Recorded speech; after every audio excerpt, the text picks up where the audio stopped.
Bonsoir, mes très chers amis, et très très heureux de vous retrouver après une petite pause estivale, en espérant que vraiment tout le monde a repris des forces parce qu'on a vraiment besoin.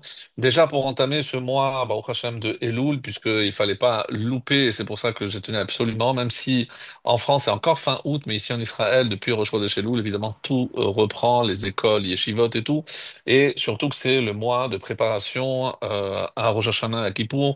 Évidemment, c'est le mois des Selichot. On a commencé justement ce matin pour nous les Sfaradim, donc juste après Rosh Chodesh. Et voilà, donc je pensais que vraiment c'était le moment adéquat pour reprendre notre étude sur une paracha très importante, la paracha de Shoftim, et surtout par rapport, on va dire aussi un mot par rapport au Haftarot. Alors celle qu'on a déjà dépassée, puisque comme vous le savez, pendant cette période, on a commencé déjà depuis les 3 semaines. J'avais déjà rappelé le fait que, en règle générale, il y a toujours un lien entre la Haftara et la Paracha, mais qu'il y avait des exceptions. Et on a commencé donc par ce qu'on appelle les Shelosha de Puranuta, les 3 semaines de malheur, pour ainsi dire. Ensuite, il y avait 7 Shabbatot de Nechamata, de consolation. Et selon l'enseignement de nos maîtres, on dit pourquoi? Parce qu'il faut le double de consolation par rapport aux malheurs et aux épreuves que nous avons subies.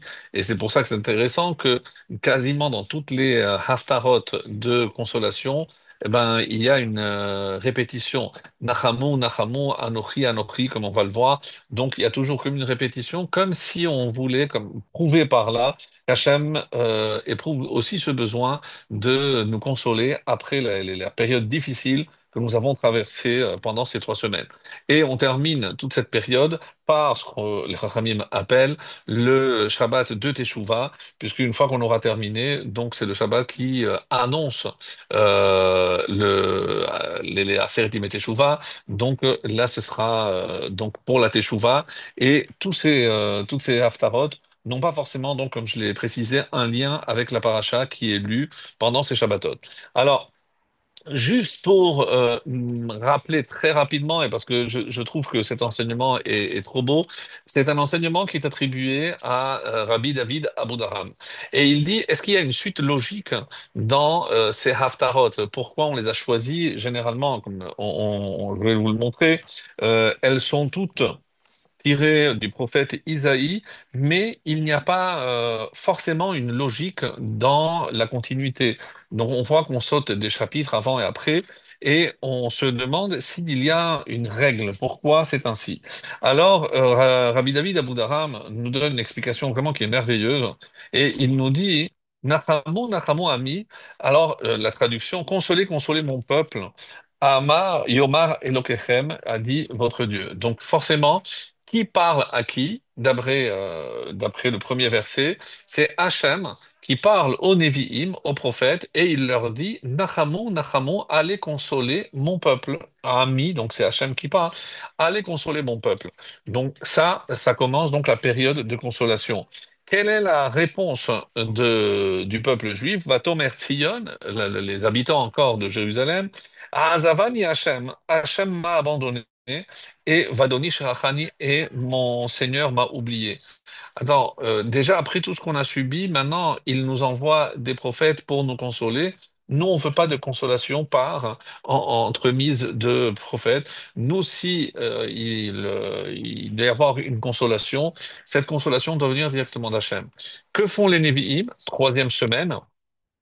Il rapporte la réponse à Hachem, c'était la semaine dernière, Re'e, Ania Sohara lo Nuchama. Et c'est exceptionnel, parce que dans toutes les Haftarot, on parle de consolation, et ici on dit lo Nuchama. Elle n'est pas consolée. Donc c'est assez étonnant que pardon, les Haftarot qui viennent pour consoler, et là on parle qu'il n'y a pas de consolation. La traduction, ça donne, qu'est-ce que c'est? Ania, donc elle est affligée, Sohara, donc elle est battue, par la tempête, privée de réconfort, comme on pourrait traduire. Alors, l'onuchama, donc elle ne se laisse pas, l'onuchama, elle ne se laisse pas consoler. Donc, les prophètes viennent voir Hachem et ils lui disent, ben, on est désolé, mais ils ne veulent pas être consolés.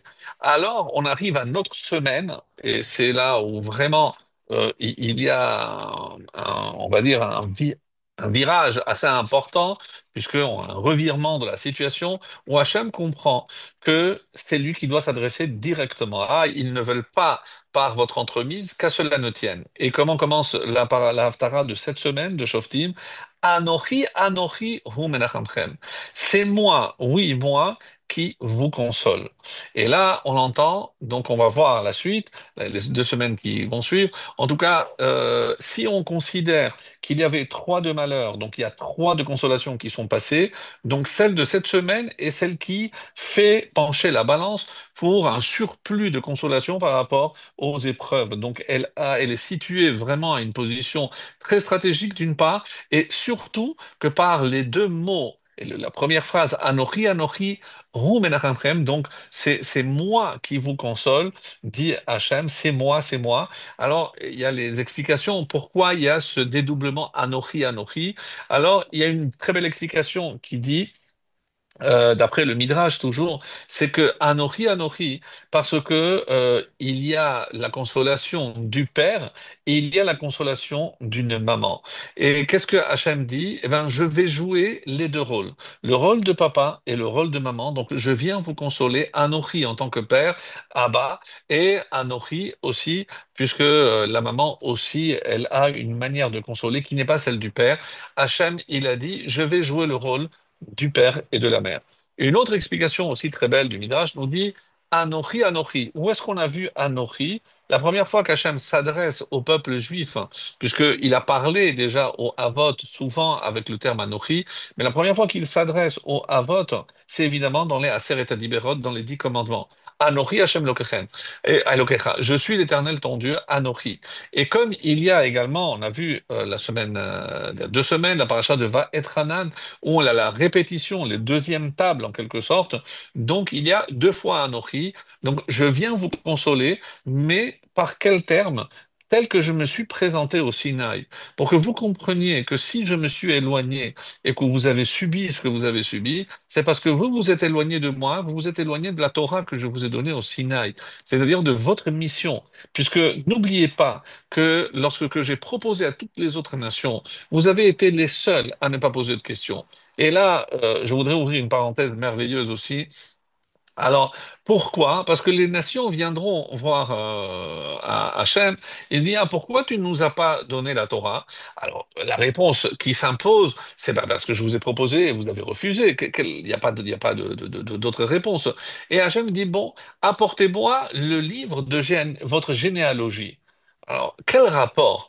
Alors, pourquoi? Parce que si ils n'ont pas de peuple ou ils sont mamzerim, ou ils sont, alors ils ne méritent pas la Torah. Alors, chez nous, un mamzer, qu'à Dieu ne plaise, ne peut pas être intégré dans le peuple pour se marier avec une Israël normale, mais évidemment qu'il fait partie du peuple juif. Donc, qu'est-ce que ça veut dire à votre livre de généalogie? Et là, mes amis, c'est une leçon, mais vraiment magistrale. Ouvrez grand les oreilles, parce que je considère que cette question et la réponse est pour nous un enseignement majeur. Qu'est-ce que Hachem veut leur faire comprendre? Fait pas la généalogie pour vous montrer que vous n'avez pas une lignée pure et sainte comme le peuple juif, une réponse qu'on avait déjà apportée en son temps. Mais là, il y a une nouvelle réponse que j'ai entendue et qui m'a vraiment subjugué, puisqu'elle est merveilleuse. Il a dit, le seul peuple à qui j'ai proposé et qui a dit, on est prêt à faire Naaseh Venishma, et qui n'a pas posé de questions. Comme le Midrash le rappelle, quand j'ai proposé à mon Moab, que ce soit à Ishmaël, que ce soit à Esav, à Édom, peu importe, ils ont tous posé la question, mais qu'est-ce qu'elle contient, cette Torah? Et comment se fait-il que, quand j'ai proposé au peuple juif, ils n'ont pas posé de questions? Et vous savez pourquoi? Dieu essaie de leur expliquer aux nations. Et c'est ça, mes amis, qu'il faut comprendre. Parce que au Sinaï, on a changé d'ADN, pour ainsi dire. Notre ADN s'est muté. On est devenu des mutants, dans le sens où, à partir de ce moment-là, on est avec une adhésion qui fait partie de notre essence. Quand je dis l'ADN, c'est dans le fond, c'est parce que c'est véritablement notre essence, notre nature profonde. Et quel rapport maintenant avec la généalogie? Je dis parce que, vous savez, je vais vous expliquer. Dis Dieu aux nations. question. Lorsque Abraham, je lui dis, va en terre de Canaan, il arrive, il y a la famine. Il met plus de 10 ans à avoir un enfant. Il a cet enfant, je lui dis, maintenant tu prends et tu vas l'égorger. Et quelle est la réaction d'Abraham? Il n'a jamais posé de question. Abraham a atteint un niveau de soumission où il n'a jamais posé de questions. Yitzhak, est-ce que vous saviez qu'il a été aveugle pendant 57 ans? Oui, pour pouvoir inverser la bracha. Et parce que dans le plan d'Hachem, il fallait qu'il y ait une inversion. Et moi, je dois subir 57 ans de cécité. Il n'a pas posé de questions. Yaakov Avinu, on lui a changé sa femme, on lui a changé son salaire, il a été pourchassé par son propre frère, etc. Il n'a jamais posé de questions. Mes amis, quel est le propre du juif? Et attention, je ne suis pas en train de dire, mais quand il nous arrive quelque chose, et de qui on s'inspire, j'ai parlé des Havot, mais on a évidemment le maître de ce qu'on appelle que tout ce qu'Hachem fait est pour le bien, c'est Rabbi Akiva. Rabbi Akiva, son âne est dévoré par un lion, son chat, il y a un chat qui dévore son coq qui était censé le réveiller, et il y a un vent très puissant qui éteint sa bougie et il n'a plus de quoi s'éclairer. Et à chaque phrase, tout ce qu'Hachem fait, l'étave avid. Il le fait forcément pour le bien. Donc, évidemment qu'il essaye de se convaincre, mais il ne s'insurge pas en disant, Hachem, pourquoi? Tu veux pas que j'étudie? Mais enfin, la bougie, c'est pour étudier, c'est pas pour jouer au poker, frère de Shalom, mais je ne comprends pas. Pas de question. Pas de question. Comment s'appelle cette attitude de soumission, de émouna parfaite, eh ben, on retrouve, mes amis, cette expression, cette soumission dans la paracha de cette semaine. En effet, il y a dans la paracha un verset exceptionnel où il est question de sorcellerie. Alors, on est au chapitre 18. euh, et qu'est-ce qu'il est dit? Donc ça commence au verset 9. Lorsque tu viendras vers la terre que Hachem ton Dieu te donne, tu n'apprendras pas à imiter les abominations de ces peuples. Et de quelles abominations le texte parle? On ne trouvera chez toi personne qui fasse passer son fils ou sa fille dans le feu, le sacrifice humain. Et personne qui pratique des divinations, un astrologue, un liseur de présages ou un sorcier ou un charmeur d'animaux, quelqu'un qui interroge un Ov ou un Idéoni, tous les Chachamim expliquent exactement ce que c'est, ou qui consulte les morts. Donc les Ouija, ou je sais pas comment on appelle ça. Alors sachez que évidemment que ça existe, mais c'est les forces de la Touma. Et ici, il y a des jeunes qui s'adonnent à ce sport, je ne sais pas comment l'appeler, et ils ont avoué que le Shabbat, il n'y a pas d'âme qui descendent. En tout cas, quand ils veulent invoquer un mort, le Shabbat, ils ne descendent pas, mais Motsei Shabbat, oui. Car quiconque fait ces choses-là est une abomination de Hachem, et c'est à cause de ces abominations qu'Hachem, ton Dieu, chasse ses peuples de devant toi. Tu seras intègre avec Hachem, ton Dieu. Et le terme utilisé ici, c'est Tamim Tiye im Hachem Elokecha. Qu'est-ce que ça veut dire? Et dans certains, le Baal HaTurim rapporte par exemple que le Tav, la première lettre du mot Tamim, est rabbati, est plus grande. Nous, on n'a pas cette tradition, et d'ailleurs, dans aucun Sefer Torah, d'aucun rite, le Tav est plus grand, mais à l'époque du Baal HaTurim, apparemment, il était plus grand.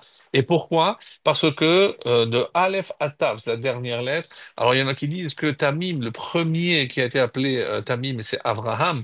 Et on apprend de Abraham que lui, d'après les astres, d'après tout ce qu'il avait lu lui-même dans les astres et dans les étoiles, il ne devait pas avoir d'enfant. Et comment nous sommes là? Ça prouve que tout ce qui est divination et autres ne s'applique pas à Israël. Nous, on est entièrement en mazal. Il n'y a pas d'influence astrale. On se place directement sous Hachem. Et de quand ça date? Depuis Abraham Avinu. Et c'est pour ça que ce Tav, d'après le Balatourim, fait référence à Abraham. Parce que c'est le premier, le fondateur, celui qui n'a pas posé de questions, mais enfin, Hachem, comment Hacham, il a dit que tu auras des enfants, point à la ligne, il aura des enfants. Donc, se remettre entièrement entre les mains d'Hachem sans passer par des divinations ou des astrologues, etc. C'est extrêmement, et là, c'est considéré comme Toeva. Donc, en hébreu, c'est un mot très fort, c'est une abomination, c'est-à-dire aller contre ce que Hachem a instauré dans la nature. Et c'est pour ça, par exemple, qu'une relation aussi homosexuelle est appelée abomination, parce que ça va contre la nature. Autrement dit, nous sommes là pour peupler la terre, et alors que s'il y a une relation homosexuelle, donc indépendamment de tout ce qui est la moralité et autres, mais évidemment, je vais contre le but recherché par la création du monde et par la création du genre humain, bien entendu. Donc, tout ceci, mes amis, pour nous dire, et c'est aussi une forme de préparation à Elul, Tamim, c'est ne pas se poser de questions. Et c'est extrêmement difficile. Parce que lorsque tout va bien, Baruch Hashem, tout va bien. Mais lorsque tout ne va pas bien, eh bien, il faut dire tout va bien aussi. Et ça, mes amis, c'est extrêmement difficile. Lorsque on a évidemment quelqu'un qui passe par une épreuve extrêmement difficile, c'est quand on doit en consoler, par exemple, un endeuillé. La formule le dit. D'ailleurs, je ne peux rien dire. Min hashamayim tenuchamu. C'est-à-dire, c'est akol bide shamayim. Tant que tu n'as pas compris que ça vient d'Hachem, que pour l'instant on ne peut pas voir ce qu'il y a de bien, mais obligatoirement il y a aussi du bien dans ce que je perçois comme étant quelque chose de mal. Parce que c'est comme cela, et ça, c'est une préparation, je vous l'assure, extrêmement importante pour toutes les fêtes de Tishri qui culminent avec le jour de Kippour, et le jour de Kippour qui culmine par la Neila, et la Neila qui s'achève avec la répétition de cette phrase à 7 reprises: Hachem, Ru Elohim. Hachem, le Dieu de miséricorde, Ru Elohim, c'est aussi le Dieu de la rigueur. Donc, il n'y a pas de divinité, le bon Dieu est gentil et le méchant, Chas Shalom, Hachem ou Elohim. Eh bien, on va mettre 40 jours pour arriver à cette conclusion. Donc, je pense que une des meilleures préparations, c'est cela, de se dire qu'en étant intègre, c'est-à-dire on se remet entièrement entre les mains d'Hachem. Comme j'ai dit par rapport aux nations, pourquoi les nations ne pourront jamais comprendre ce qui s'est passé au Sinaï? Et d'ailleurs, cette incompréhension, eh ben, elle est manifeste aujourd'hui avec tout ce que nous voyons dans les médias et ailleurs. Donc cette levée de bouclier contre Israël, comme on n'a jamais vu, oui, peut-être pendant la Deuxième Guerre mondiale, mais pas à ce niveau mondial. Au niveau, mais vraiment, il n'y a pas un pays qui a été épargné, qui ne critique pas les Juifs, qui amalgame évidemment antisionistes, antisémites. Peu importe, on a bien compris que ça, c'était déjà écrit, que à la fin, plus on approche de la fin, plus Esav, plus Ishmaël, les deux vont montrer leur vrai visage. Halacha, Esav, sonné, Yaakov. Donc, on a beau imaginer, croire, fermer les yeux, mais c'est écrit il y a 2000 ans dans le Talmud, c'est une halacha. Halacha, c'est un postulat. Esav, sonné, Yaakov. Donc, et cette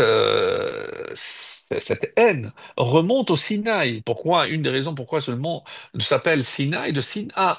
Donc, il faut pas chercher ailleurs. C'est pas le territoire, c'est pas les pauvres Gazaouis.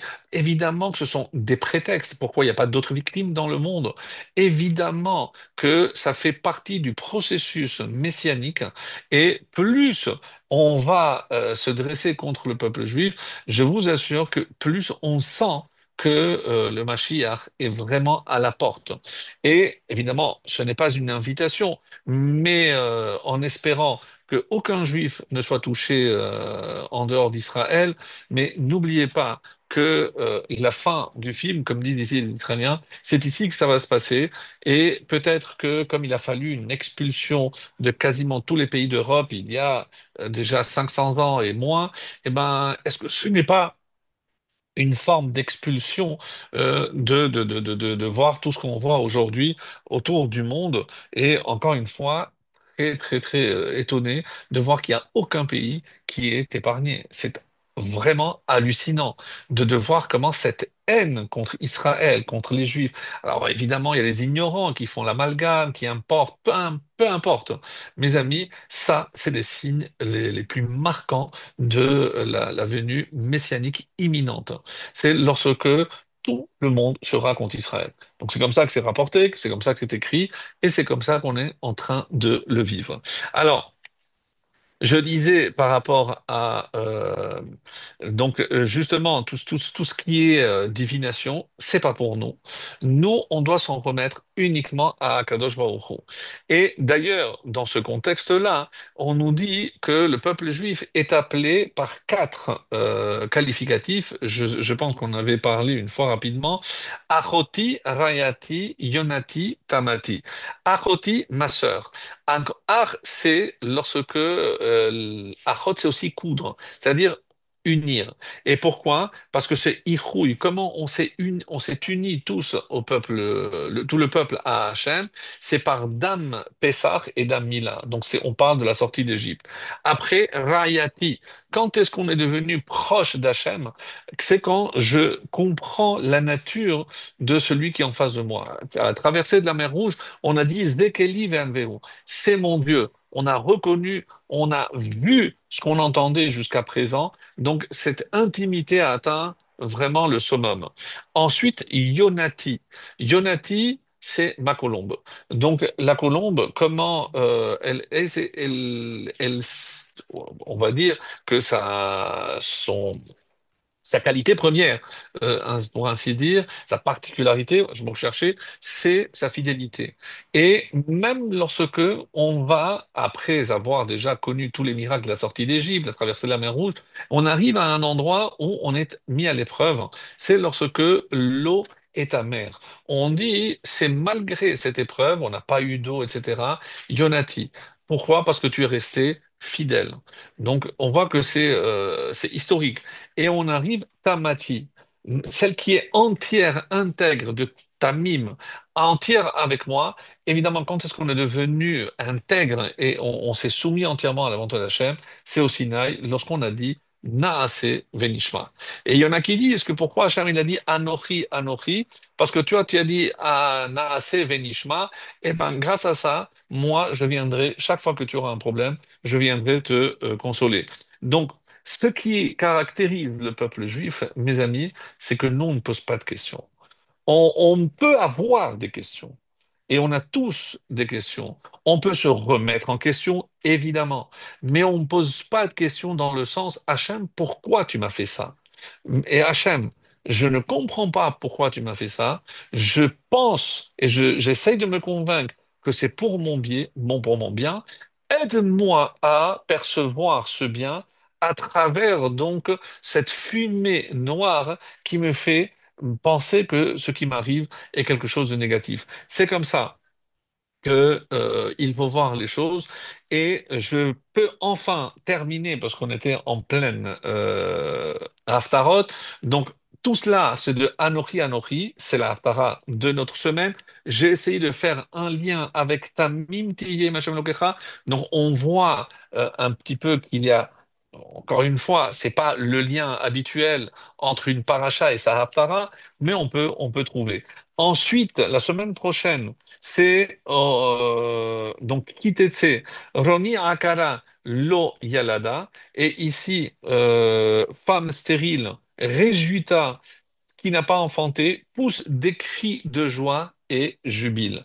Et c'est assez étonnant parce qu'on dit ici femme stérile. C'est vrai que tu as perdu plein d'enfants, la ville de Jérusalem a été détruite, mais tu as maintenant des raisons de te réjouir, puisque Hachem vient te consoler. Donc cela veut dire que Dieu s'apprête à reconstruire Jérusalem et son temple.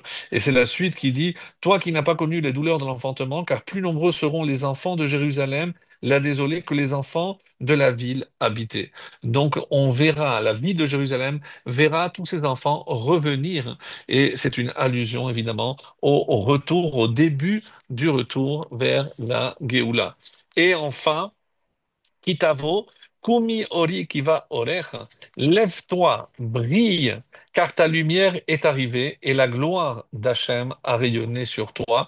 Là, comment la lumière d'Hachem va rayonner? Eh bien, parce que on va assister à la reconstruction et toute la Haftara.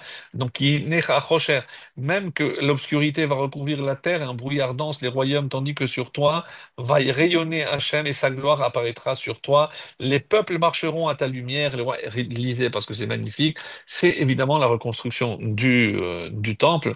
Et la dernière de la série, dans la paracha de Nitzavim, sauf Assis Bachem, je veux me réjouir pleinement avec Hachem. Tagel nafshi belokai, ki hilbishani bigde yesha. Je veux que mon âme exulte avec mon Dieu, car il m'a revêtu des habits de salut, Yesha, de la délivrance, et m'a couverte d'un manteau de grâce, tel un fiancé resplendissant. C'est les retrouvailles autour du Beth Amikdash, autour de la reconstruction du temple, et ça c'est le summum de la consolation, lorsque, puisque on a été consolé parce qu'on a perdu Yerushalayim et le temple, donc comment on va atteindre le maximum de la consolation lorsqu'on assistera au retour des enfants à Jérusalem et la reconstruction évidemment du Beth Amikdash, du troisième temple. Donc je ne pouvais pas faire encore une fois, l'économie de cette explication merveilleuse de Rabbi David Aboudaram. Et comme j'avais dit qu'il y a la dernière qui est celle de Shuvah Israël, c'est la Haftara de Shuvah qui parle du repentir, généralement lu, comme vous le savez, entre Rosh Hashanah et Kippour, ce qu'on appelle Shabbat Shuvah, puisque c'est le premier mot de cette Haftara. Alors, ça, c'était pour avoir une vision, on va dire, globale des Haftarot en, on va dire, vraiment me concentrant sur un point de la paracha. Et je voudrais revenir, avec votre permission maintenant, au début de la paracha. Et même s'il y a des choses qu'on a déjà dites les années précédentes, mais comme il s'agit de mieux se préparer pendant ce mois de Elul, pour Rosh Hashanah et pour Kippour, donc, je pensais que c'était extrêmement important de revenir sur le début. Shofetim veshoterim, titen lecha bechol she'alecha asher Hashem Elokecha noten lecha lishvatecha veshafetu et ha'am mishpat tzedek. Alors, très étonnant. Pourquoi? Parce que à qui on parle? Alors, Shofetim veshoterim, on parle ici des juges. Shoterim, aujourd'hui on est moderne, comme vous savez, c'est des policiers, c'est des officiers, ceux qui sont censés faire appliquer la loi. Donc les shoftim, les juges, et les shoterim, c'est le pouvoir exécutif, ceux qui vont exécuter et faire appliquer la loi. Titen lecha. L'idée ici, c'est un singulier, et c'est très étonnant. Pourquoi c'est un singulier? Est-ce que c'est moi qui vais nommer des juges? À qui on parle? Bechol she'arecha, dans toutes tes portes. Mais je ne peux être que là où j'habite. Je ne vais pas aller dans toutes les villes. Et moi, qui suis-je, moi, pour nommer des juges ou des officiers? Donc, les premiers mots sont incompréhensibles.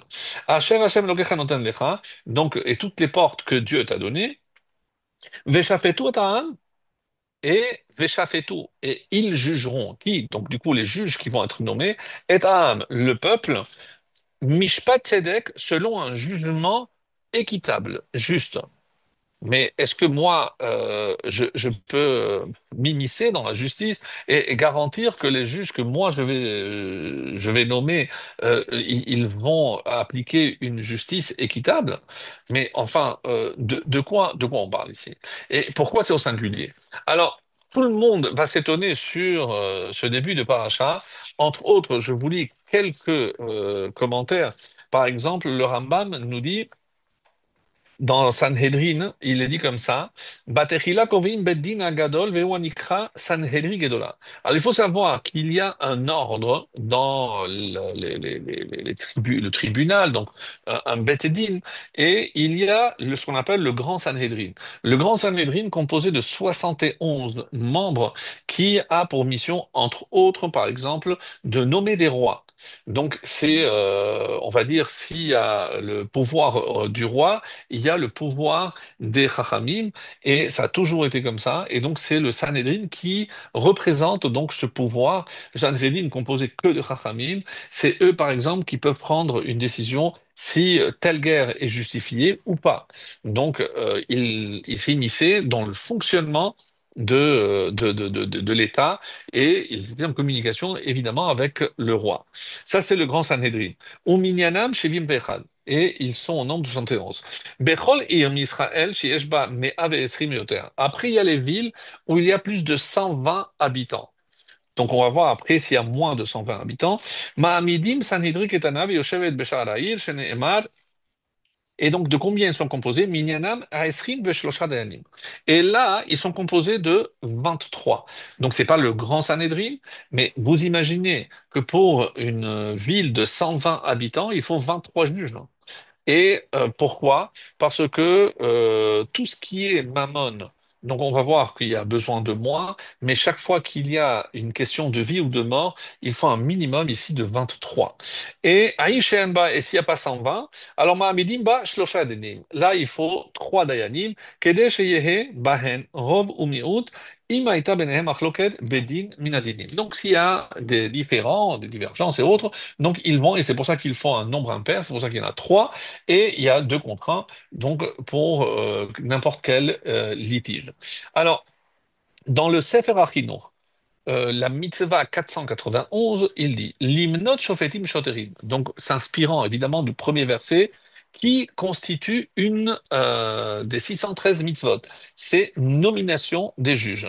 Vezot achad mina mitzvot amotelet al tzibur shebechol makom. Et donc, et qui va le choisir? Eh bien, comme on vient de le dire, kitan lecha. Donc, c'est le peuple.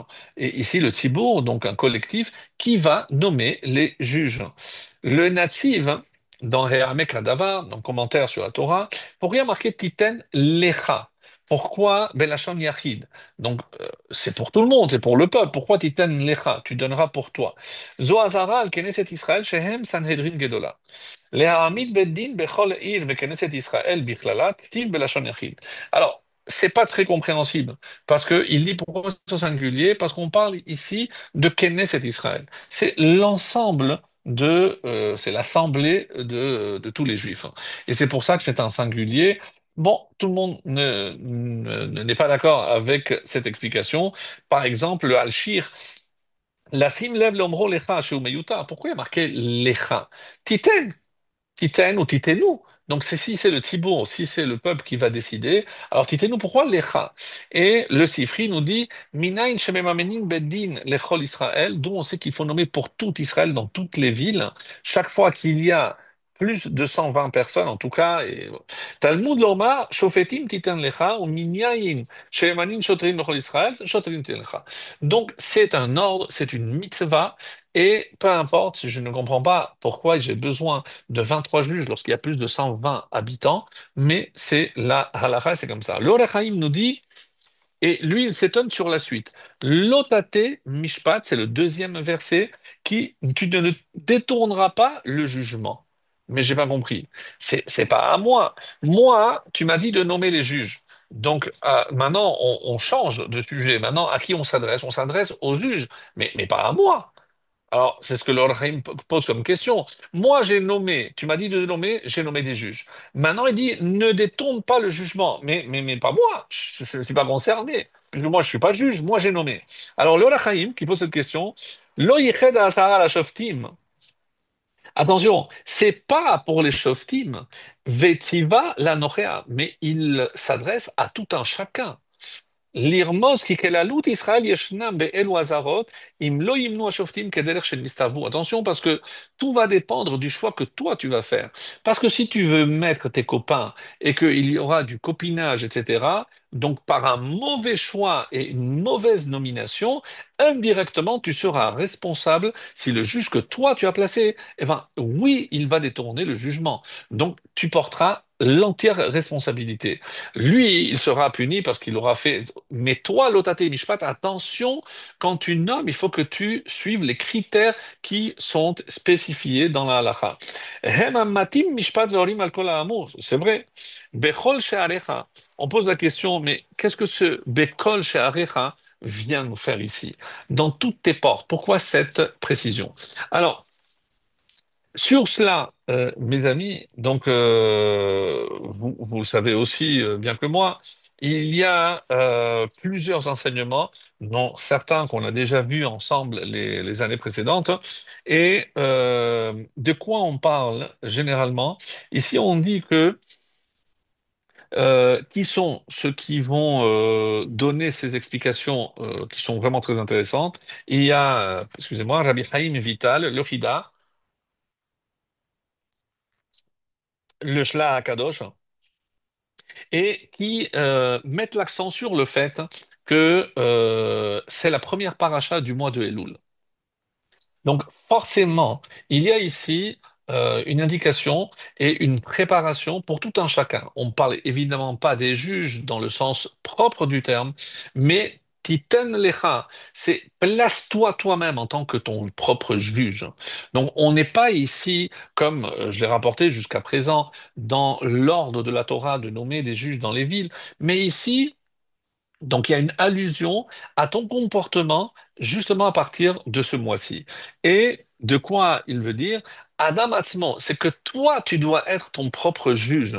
Et évidemment, pourquoi on parle ici, Bechol, de toutes tes portes. Et on avait expliqué, rappelez-vous, que les portes d'un homme, c'est ce qui lui permet d'échanger avec son entourage, avec le monde qui l'entoure. Donc, en fonction de ce qu'il voit, comment il sent, c'est interdit de sentir, par exemple, l'odeur de la Vodazara ou l'odeur, se rapprocher pour sentir l'odeur d'une femme qui n'est pas la sienne, etc. Même l'odeur de sa femme lorsqu'elle est nida. Donc, il faut savoir qu'il y a des règles extrêmement précises. Donc, ne me regardez pas en disant, mais comment je peux fauter par le nez?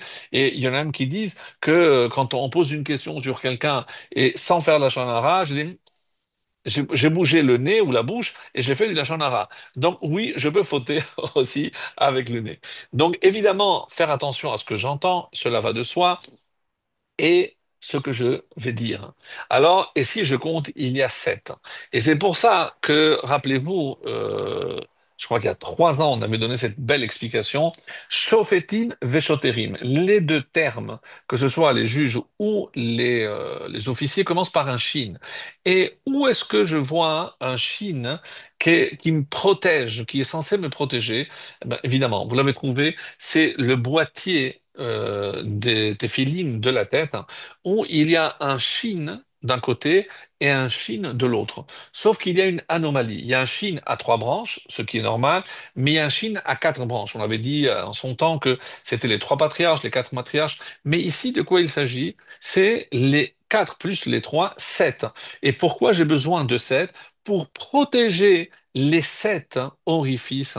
Et c'est pour ça que la meilleure protection contre tout ce qui peut avoir une mauvaise influence sur moi, mes amis, c'est les téphilines.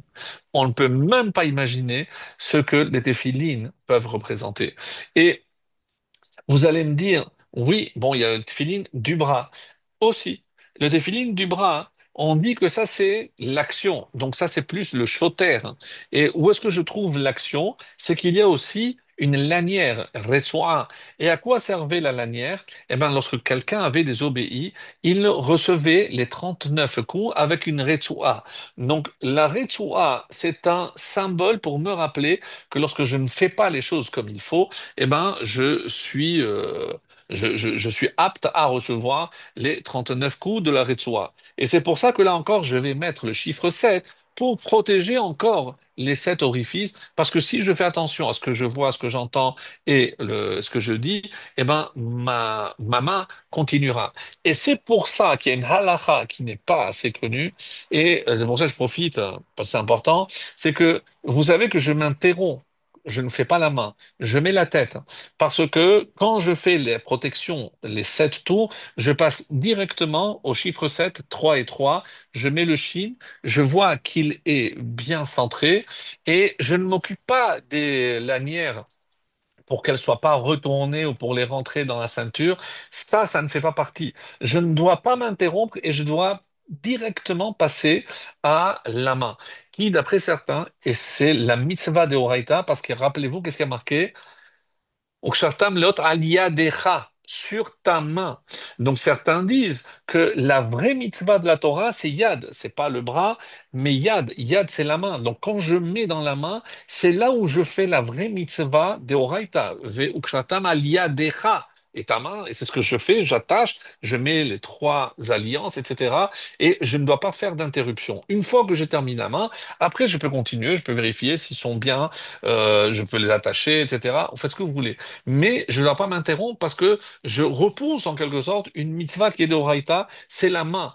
Plus que la tête ou plus que le bras, apparemment, d'après cette explication, oui, puisque la Torah parle clairement de Yadecha, et donc c'est ce que je fais dans la main, c'est la mitzvah de Horaïta de la Torah, donc c'est très important.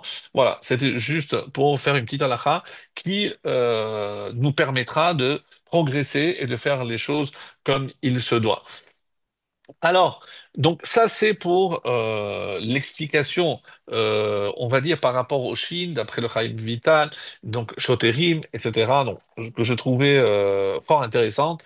Alors maintenant, lorsque je sais que le mois de Elul, je dois faire attention à certaines choses, je dois me rapprocher d'Hachem, et le nom indique déjà Ani Ledodi Vedodili, je suis à mon bien-aimé, on sait comme la Chassidoute l'explique, que Dieu sort dans les champs, qu'il est plus proche de nous, que je ressens sa présence, il attend impatiemment qu'on améliore notre comportement, on a un mois, pas pour faire semblant, mais pour faire amende honorable, pour faire des efforts dans certains domaines où je me suis laissé aller. Et c'est vrai qu'après les vacances, il y a obligatoirement un petit peu de négligence par rapport à un respect strict de ce que je dois voir, ce que je ne dois pas voir. Donc oui, le mois de Elul tombe peut-être mal parce que ça tombe fin août et que oui, mais c'est comme ça que je peux me préparer convenablement pour mon jugement à Rosh Hashanah. Alors, et on va aussi dire deux petits mots, si le temps nous le permet, par rapport à cela. Alors, lotate mishpat, on a dit, on a expliqué, mais qu'est-ce que ça veut dire lotate mishpat? On a donné, tu ne détournes pas. Mais à quoi ça peut aussi se rapporter, lotate mishpat, à toi-même? Parce que lorsqu'il s'agit de te juger, quand il s'agit, pardon, de nous juger, on va toujours trouver des circonstances atténuantes. On va dire, non, oui, mais ça, c'était parce que, ça, c'était dans un contexte comme ceci, comme cela, et on est les plus forts pour être notre meilleur avocat. Ce qui est vraiment dommage, parce que certains, comme on va le voir dans la Chassidoute, on dit, Ve'ahavta lecha kamocha, tu aimeras ton prochain comme toi-même. Mais est-ce que je peux aimer l'autre comme moi-même? Jamais. Je dis, non, mais t'as pas demandé de l'aimer véritablement. Mais est-ce que tu es capable de juger l'autre comme tu te juges toi-même? Est-ce que tout ce que tu vas trouver comme circonstance atténuante, hein, eh ben, tu vas le faire aussi pour l'autre? Et il y a aussi quelque chose de magnifique, parce que dans le Pirkei Avot, on a dit toujours que tu dois juger les kaf zéchout. Et qu'est-ce que c'est les kaf zéchout? Donc, kaf, c'est aussi, on va dire, c'est le plateau du mérite. C'est comme une balance, on a le plateau des mérites et le plateau où il y a les fautes. Donc, et c'est ça ce qui va déterminer. Donc, lorsqu'il s'agit de juger l'autre, hein, fais toujours en sorte que ce soit les caves et routes, essaye de trouver toujours des mérites. Et c'est l'Admour de Bels qui a posé cette question. Mais pourquoi on appelle ça, ce plateau, kaf? Kaf, c'est une cuillère. Et il y a en hébreu un terme très curieux, parce qu'on dit kaf raglaïm. C'est quoi? C'est un chausse-pied. Et le chausse-pied, pourquoi on prend cette expression? Écoutez, comme l'explication est merveilleuse encore. C'est parce que si j'ai besoin d'un chausse-pied, ça veut dire que le pied ne rentre pas facilement. Il faut que je pousse un peu, et la fonction du chausse-pied, c'est que je puisse, en poussant, glisser et rentrer mon pied dedans. Eh bien, quand il s'agit de juger ton prochain, fais la même chose. Ah, mais il a fait ça, il a fait ça. Oui, c'est vrai, des fois, c'est dur de trouver un mérite. Mais de la même façon, CAF, rappelle-toi du chausse-pied et dis-toi, c'est vrai que c'est difficile de dire que c'est pour le bien ce qu'il a fait, mais je vais quand même le faire. Et il y a cette anecdote d'un admour. Je ne me rappelle plus lequel, je crois que je l'ai noté ici. L'Admour de Belz. Oui, la première fois qu'il arrive à Tel Aviv, il voit on ne respectait pas encore le Shabbat, on va dire, et il a vu des voitures, des camions, etc. Il était avec son shamash. Là, il a dit, Mazal Tov, chaque fois qu'il y a une voiture, Mazal Tov, une autre voiture, Refoua Shlema, Mazal Tov. Pourquoi? Parce que c'est ou Mazal Tov, parce qu'on va pour un accouchement, on refoua chez les mains. C'est parce que le seul qui peut prendre la voiture, c'est parce que quelqu'un est malade. Alors, à un moment donné, son shamash, euh, son serviteur, son bedeau, il en a une marche, il dit, enfin, arabe, vous voyez bien qu'il transporte un bateau, qu'il va à la plage. Comment vous pouvez dire qu'il c'est Mazal Tov ou Rifouach Shlema? Je ne comprends pas, à un moment donné. Alors il a dit, regardez, il y a un camion de poubelle. Lui aussi, vous dites Mazal Tov, mais je veux dire. Et alors il a dit, et pourquoi? Parce que il ne peut pas avoir une femme qui accouche. Et lui, même si peut-être qu'il revient de la plage, et parce qu'on l'a appelé pour dire que sa femme accouche. Alors, bon, le Shamash, évidemment, c'est tu. Mais quelle force, mes amis, d'essayer toujours de trouver une excuse pour un comportement qui laisse à désirer. Mais ce qui est aussi extrêmement important, c'est que je dois faire une remarque. Je ne peux pas rester insensible si quelqu'un transgresse ou quelqu'un fait quelque chose. Évidemment que je dois le lui dire. Et évidemment, avec doigté, etc. Mais c'est mon devoir. Je dois faire une remarque. Si Hachem m'a mis devant cette situation où je vois que c'est un juif qui est en train de transgresser, eh ben, avec beaucoup d'amour. Et c'est ça ce qui compte. Parce que sans amour, aucun reproche ne passe. Et ça, c'est bon pour nous, les parents, et évidemment pour ceux qui veulent aider leur entourage à améliorer leur comportement. C'est pas par la colère ou par les nerfs, c'est sûr que ça ne marchera pas. Donc, c'est pour ça que l'Admour de Belz, il a dit Refoua chez les mains et qui n'a pas compris. Mais il nous a donné une leçon extraordinaire. Évidemment qu'il y a des fois où on n'est pas aveugle. On n'est pas aveugle. Mais si je ne trouve pas des excuses, même, excusez-moi le terme bidon, mais c'est-à-dire que je vais commencer à mal voir et à juger l'autre. Et c'est ça ce qu'il voulait éviter, cet amour de Belze. C'est que, en trouvant même des excuses qui sont évidemment un peu légères, mais peu importe, que ça soit vrai ou ça ne soit pas vrai, c'est comme on a vu la semaine dernière. Si Hachem t'ordonne de tuer parce que tu dois tuer, et qu'est-ce qu'il dit par la suite? Verichemecha, et c'est moi, je vais prendre pitié. Venatan lecha rachamim verichamecha. Je n'ai pas compris. Mais si j'ai tué, c'est parce que tu m'as demandé de tuer. Je dis oui, mais je ne veux pas que tu deviennes cruel comme les autres. Donc, c'est moi qui vais te compenser le fait que tu dois tuer quelqu'un avec cette pitié pour que tu ne deviennes pas quelqu'un de cruel. Et ça fait partie de notre ADN, mes amis, qu'on a reçu que tous les Juifs ont reçu, même nos braves soldats qui sont sur le front, ont dans leur ADN évidemment cette qualité exceptionnelle de tout Juif qui est la rahamanut. On a la pitié. Et on ne deviendra jamais cruel. Et ça, c'est pas facile, surtout dans le contexte qu'ils doivent endurer au quotidien. Mais c'est ça la force du peuple juif. C'est pas comment écraser l'autre. Comment ne pas devenir comme l'autre? Et ça, mes amis, quand on prie pour les soldats, de les protéger, c'est à ça qu'il faut penser aussi. Que Chas Shalom, qu'ils ne deviennent pas comme nos ennemis, ou ils priment la mort à la vie. Nous, c'est ça notre plus grande force. C'est que pour nous, la vie prime sur tout le reste. Et ça, ce qu'il ne faut jamais oublier. Alors, donc c'est pour ça que par rapport donc à ce que on pouvait dire sur cela, Veshafetu et Ha'am, Mishpat Tzedek, je reviens donc à comment je peux juger les kav zechut en essayant toujours, même en forçant, oui, même en forçant, mais je vais trouver des excuses et des circonstances atténuantes à l'autre. Alors, évidemment que le peuple juif a été dans des situations difficiles.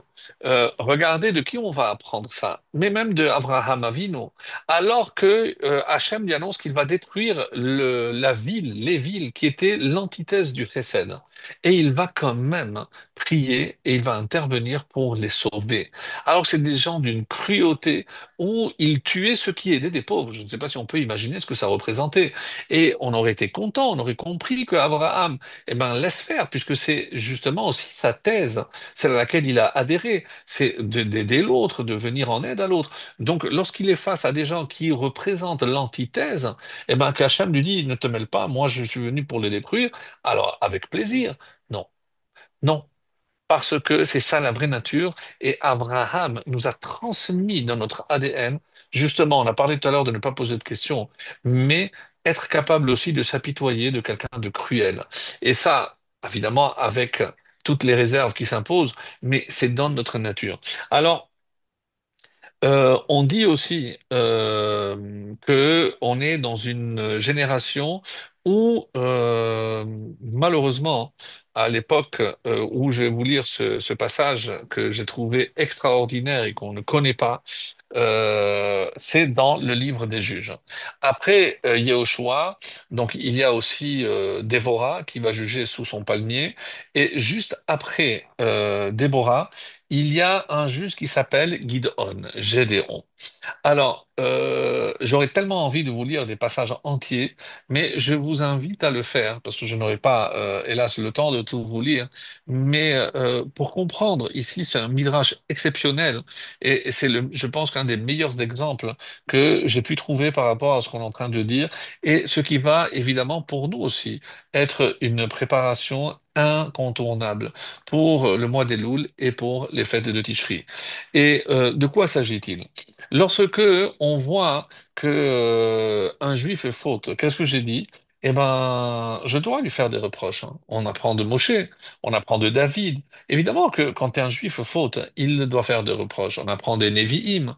Mais lorsque j'interviens auprès d'Hachem, dois toujours trouver des circonstances atténuantes. Rappelez-vous, qu'est-ce que Moshe a dit? Mais qu'est-ce que tu voulais, Hachem? Tu leur as donné des richesses. Évidemment qu'ils ont fait un veau d'or. Donc, mais enfin, il s'est énervé avec eux. Il les a évidemment pensé vertement, tout ce que vous voulez. Mais quand il s'agit de prendre leur défense, on n'a pas eu mieux que David, que Moshe, évidemment. Et on va voir ici, et la question que se posent beaucoup de Chachamim, c'est sur quels critères ce jeune homme, puisqu'il est très jeune, Gideon, va être choisi. Alors, donc nous sommes dans le livre des juges, comme je vous l'ai dit. Donc, je vous invite à lire à partir du chapitre 4. Les fils d'Israël recommencèrent à faire ce qui est mal aux yeux de Dieu quand Éhoud, qui avait précédé Gidon, fut mort. Et Dieu les vendit à la main de Yabin, roi de Canaan, qui régnait sur Assor. Le chef de son armée était Sisera. Et ici, donc, Déborah donc, arrive. C'est elle qui va avoir raison de Sisera. Donc, c'est elle qui va faire le fameux chant, un des 10 chants au niveau de Sisera. Et c'est après le chant de Sisera que se termine le chapitre 5 en disant «Et le pays fut tranquille pendant 40 ans». Magnifique.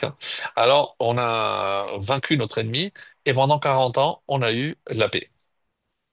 Les fils d'Israël, non, je ne répète pas, mais c'est le même début, firent ce qui est mal aux yeux de Dieu, et Dieu les livra à la main de Midian pendant 7 ans. La main de Midian fut puissante contre Israël. Écoutez bien. C'est à cause de Midian que les fils d'Israël se firent des couloirs qui sont dans les montagnes, ainsi que des grottes et des repères. Il arrivait que si Israël semait, Midian montait avec Amalek et les fils de l'Orient, il montait contre lui, il campait auprès d'eux et ravageait tous les produits de la terre. Ils se retrouvaient sans rien à manger. Dès qu'on semait, ils venaient pour tout détruire. Jusqu'à proximité de Gaza. Hasard, ça n'existe pas. Il ne laissait pas de vivre en Israël, ni mouton, ni bœuf, ni âne. Ils détruisaient tout sur leur passage. Ça fait plus de 2000 ans, mes amis. Ça fait plus de 1500 ans même. Car ils montaient, eux et leurs troupeaux, avec leurs tentes, ils arrivaient aussi nombreux que des sauterelles, et ils étaient innombrables, eux et leurs chameaux, ils arrivaient dans le pays pour le ravager. Ainsi Israël fut très appauvri à cause de Midian, et les fils d'Israël crièrent vers Dieu. Ah, là, on s'est rappelé. Or il advint, comme les fils d'Israël criaient vers Dieu à cause de Midian, que Dieu envoya aux fils d'Israël un prophète qui leur dit, Ainsi a parlé Dieu d'Israël. C'est moi qui vous ai fait monter d'Égypte et qui vous ai fait sortir de la maison des esclaves. Je vous ai délivré de la main des Égyptiens et de la main de tous vos oppresseurs. Je les ai chassés de devant vous et je vous ai donné leur pays. Alors je vous ai dit, je suis l'Éternel, votre Dieu. Vous ne craindrez pas les dieux des Amoréens au pays. texte qui nous concerne vient maintenant, c'est le chapitre, le verset 11. Vayavo malach Hashem, vayeshev tachat ha'ela. Alors vint l'ange de Dieu et il s'assit sous le hala, c'est un arbre qui servait pour la Avodazara, sous le térébinthe, comme ça qu'il est traduit, qui est à Ophra, appartenant à Joash. Joash qui est du clan de Abiezer. Et or, Gédéon, son fils, était là à battre les blés dans le pressoir pour les soustraire aux Midianites. Comme c'est marqué, Leavi ha'ezri et Gidon benot chovet chitim bagat lehanis mipene Midian. Et donc, on dit, écoutez bien, parce que c'est exceptionnel. Qu'est-ce qui a valu que Gidon, et c'est lui donc que le malach vient voir, et pour lui dire la suite, et Gédéon, donc l'ange de Dieu lui apparut et lui dit, Dieu est avec toi, ô guerrier valeureux. Qu'est-ce qu'il a fait pour mériter ça? Tous les commentaires posent la question. Et Gidon lui dit, de grâce mon Seigneur, si Dieu est avec nous, écoutez ça mes amis, pourquoi tout cela nous est-il arrivé? Il n'a pas la trempe d'un prophète. Il est simple, et pour ne pas dire simplé, mais il pose les vraies questions. Mais il continue. Où sont donc toutes ces merveilles que nous ont racontées nos pères en disant que Dieu nous a-t-il pas fait monter d'Égypte et Dieu nous a maintenant rejetés, nous a livrés à la main de Midian? On dit que c'était le lendemain, c'était le jour de Chol Hamoed. Et c'est pour ça qu'il battait ici les blés. Ah, dans un pressoir, c'est assez étonnant, parce que pressoir, c'est pour des olives. Qu'est-ce qu'il faisait là-bas? Bon, il y a plusieurs explications. Si ça vous intéresse, allez voir, c'est magnifique. Mais en tout cas, alors Dieu se tourna vers lui. C'est pas l'ange, c'est Dieu lui-même qui va parler, va donner la réponse. Va avec cette force qui est tienne et tu sauveras Israël de la main de Midian. Excusez-moi. Va avec cette force qui est tienne. En hébreu, ça donne très bien, et surtout l'explication que va nous donner Rashi. Qu'est-ce qu'il nous dit? L'air bekochacha ze, va avec cette force. Mais quelle force? Parce qu'il tapait du blé. Mais de quelle force on parle? Bon, la suite, vous la lirez, c'est merveilleux. Alors, écoutez bien, mes amis, parce qu'il y a ici deux points essentiels et j'aimerais avoir le temps vraiment de les terminer avec vous. Alors, l'erbe chochacha ze. Et qu'est-ce qu'il dit? Quand il voit ce qui se passe, parce qu'il n'est pas, il est peut-être simple, mais il n'est pas aveugle. Il sait ce qu'il y a eu avant. Il sait ce que le peuple fait. Vous voulez mieux? Si on regarde les commentaires, vous savez qui était son père.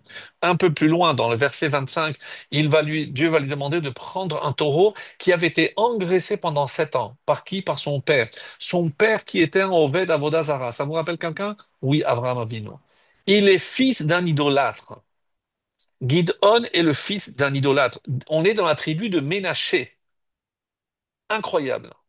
Et il sait comment se comporte le peuple parce qu'il a un exemple chez lui, c'est son propre père qui fait de la Vodazara. Donc s'il t'arrive des malheurs, mais tu te poses des questions.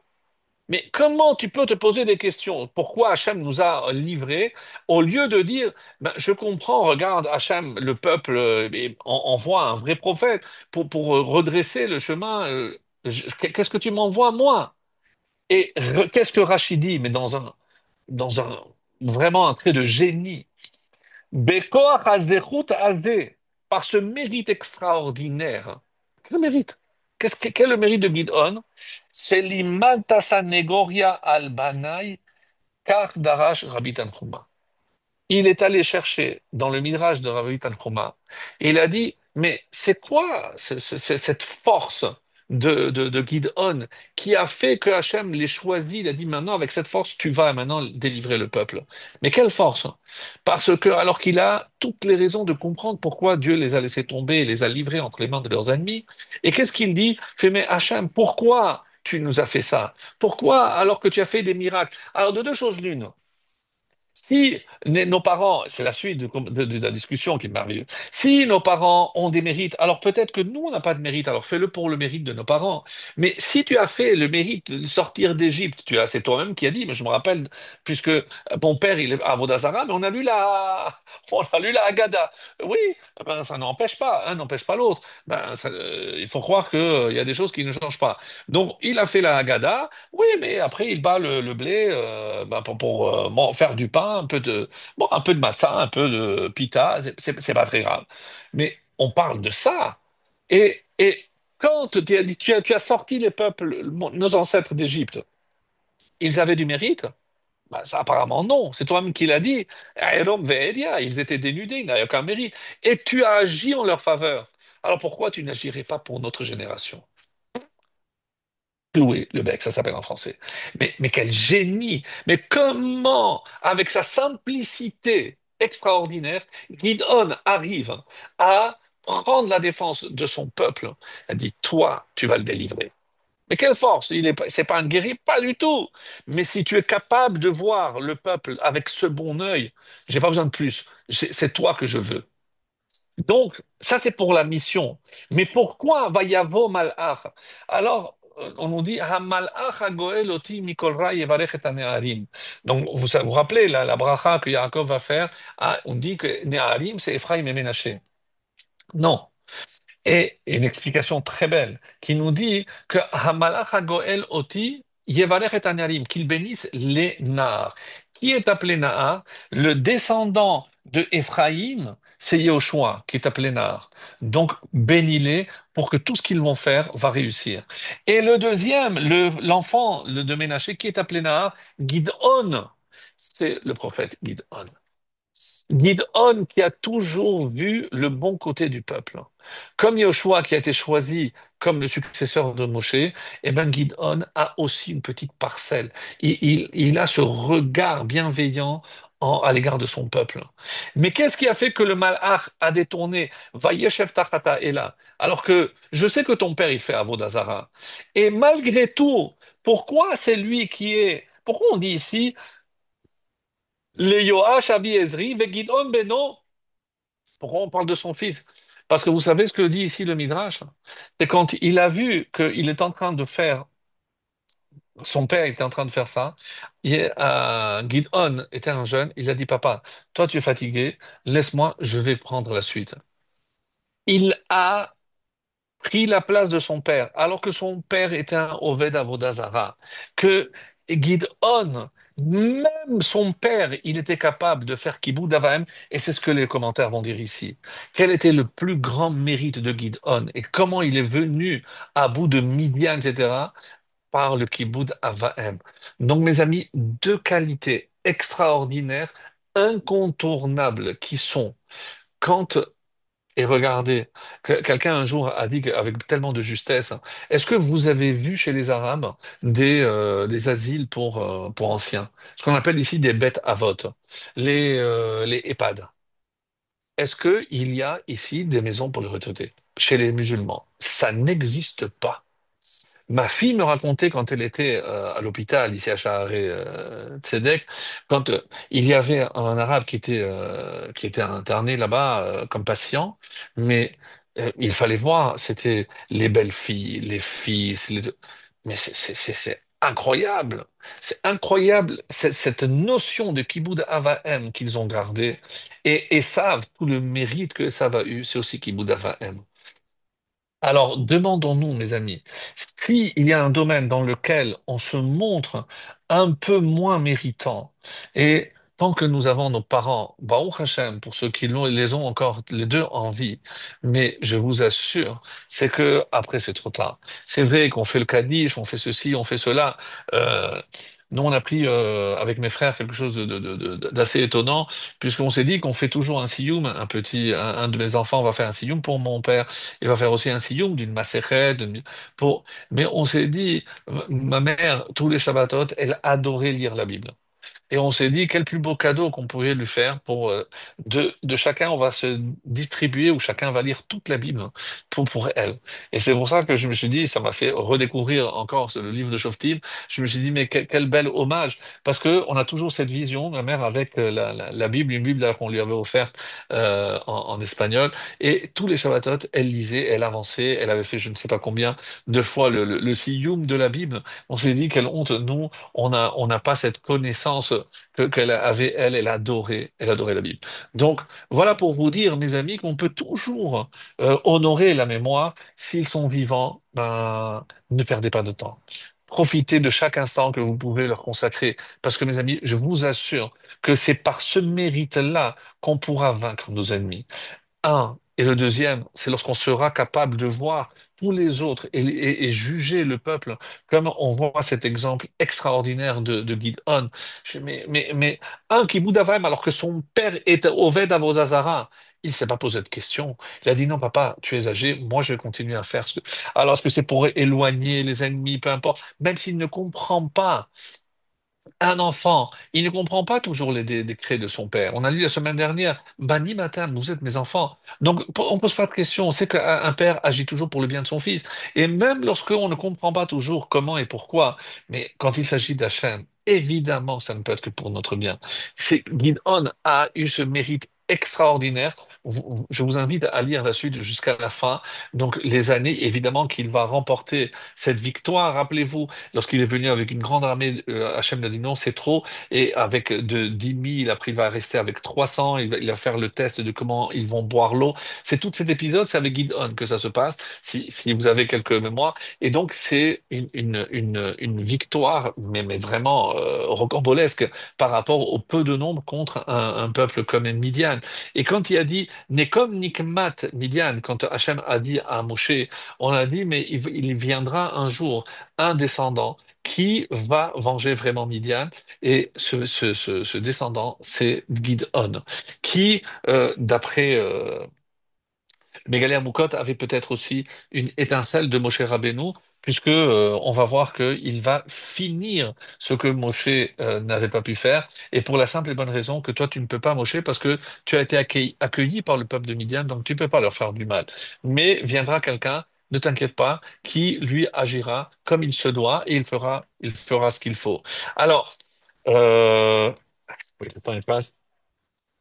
Alors, donc, par rapport à ce que je voulais dire, donc juste pour entamer peut-être la conclusion, euh, concernant Altadin et Travercha, Al-Shetagi Abimkomo, toujours dans le même ordre de ce que l'on vient de dire, qu'est-ce qu'il dit Toledot Yaakov Yosef, un commentaire donc sur cette Mishnah, Zeklal Gadol.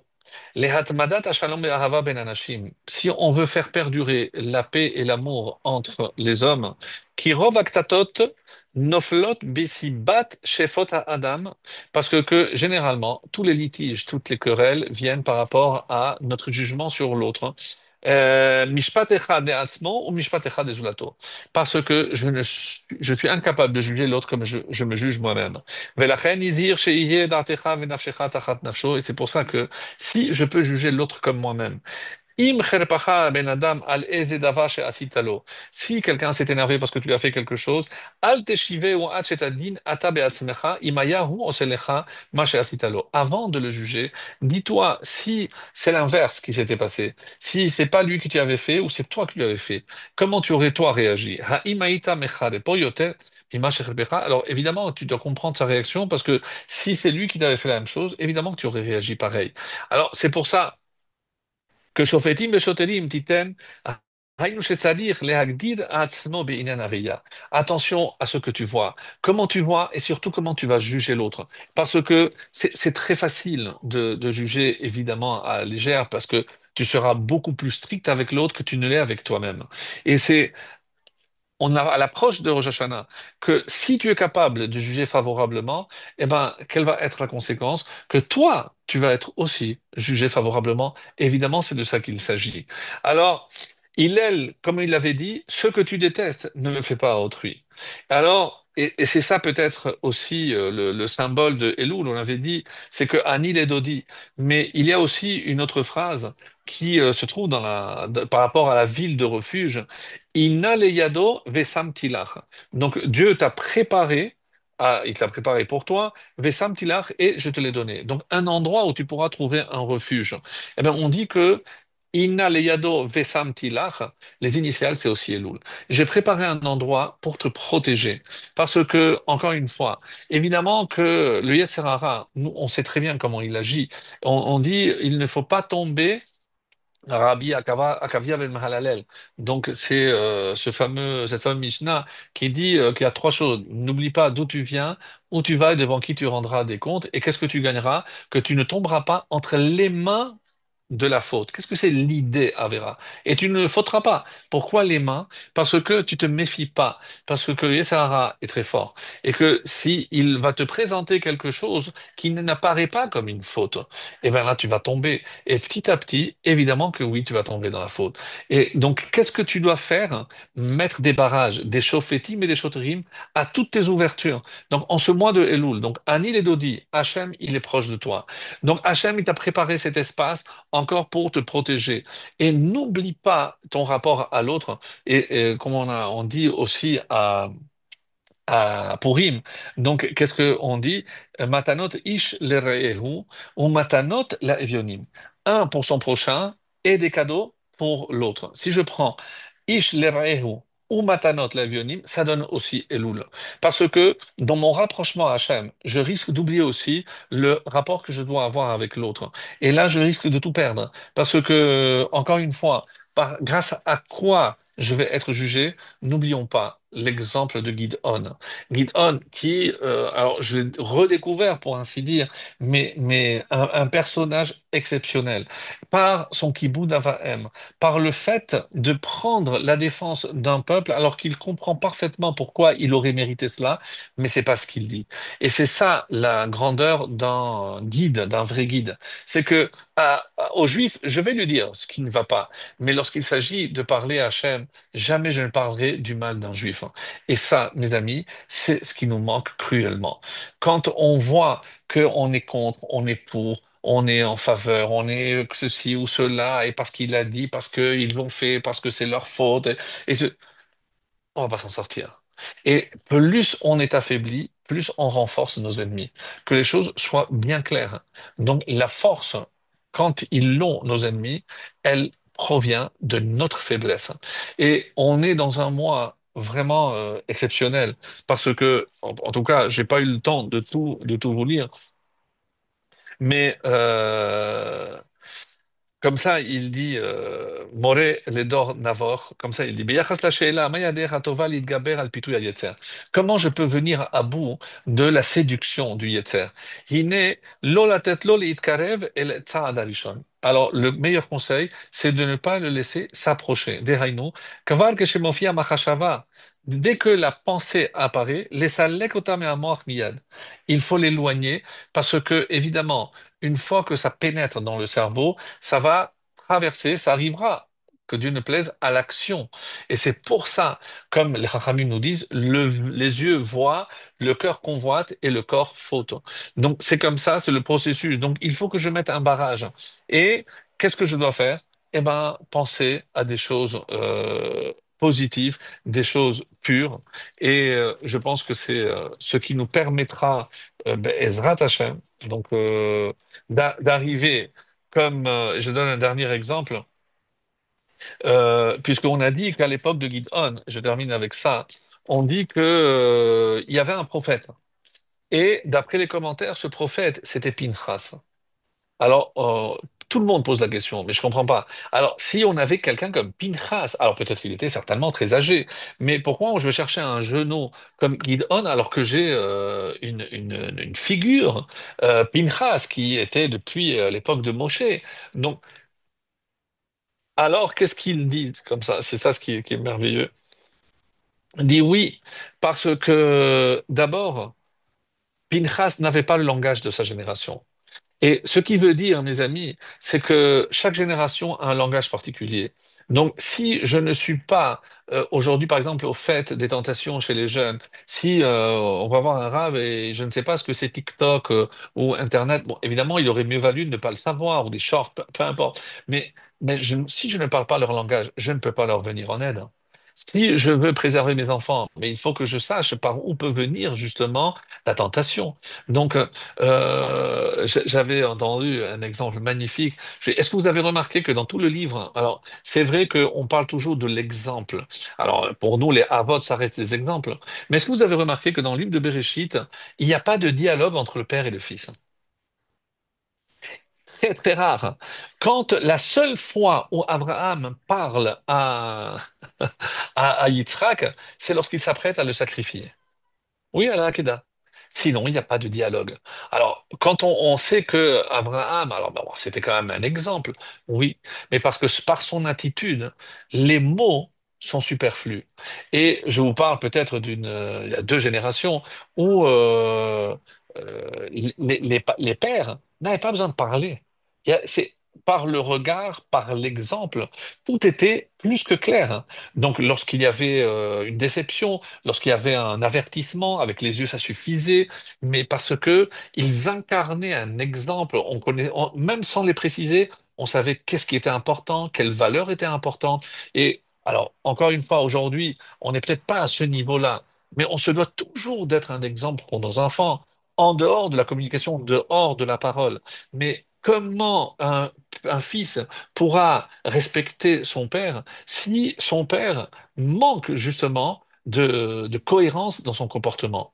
Alors évidemment que l'enfant est le premier pour attirer l'attention. Alors évidemment, c'est un insolent, comment il ose me parler comme ça? Non, mais comment toi tu oses te contredire dans ce que tu dis et ce que tu fais? Donc, tant que tu restes exemplaire, ta mime intègre face à Dieu, mais face aussi à l'homme, et les hommes qui te regardent et qui vont apprendre de toi, ce sont tes enfants. Et c'est pour ça qu'on dit que Pinchas ne correspondait pas. Il fallait un jeune. Et Gideon ne venait pas. Alors, c'est vrai, quand Yitzhak a prié, on dit Vayiraterlo. Pourquoi lui, il a été écouté? Parce que c'est la tefila d'un tzaddik ben tzaddik. Oui, pour la tefila, c'est sûr. Mais pour l'action, il vaut mieux prendre quelqu'un comme Gideon. Il vaut mieux comme quelqu'un comme Abraham, qui descend d'un père idolâtre. Et ce qui est très beau dans les commentaires, dans les Midrashim, on dit que une fois que Gideon a réalisé les exploits qu'il a fait, on dit que son père a fait échouva. Eh ben, ça c'est le mot de la fin, mes amis. C'est-à-dire lorsque on verra que les jeunes se comportent comme il faut, peut-être que s'il y a des personnes qui n'ont pas encore, et c'est comme le prophète avait dit, que les jeunes vont tirer le cœur des parents et le cœur des parents sur les enfants, mais aujourd'hui on voit que c'est souvent par le comportement des fois des enfants qu'on peut faire aussi teshuva à nos plus anciens. Qu'Hachem fasse qu'on trouve la voie vraiment de la paix, d'abord entre nous, et après, si Dieu veut, avec nos voisins, et surtout que dans cette période extrême de consolation, on puisse très vite sauter des étapes et arriver à la joie sos assis lorsqu'on se réjouira, là, avec la présence de la Shekhinah, avec le troisième temple, Bekarov. Amen.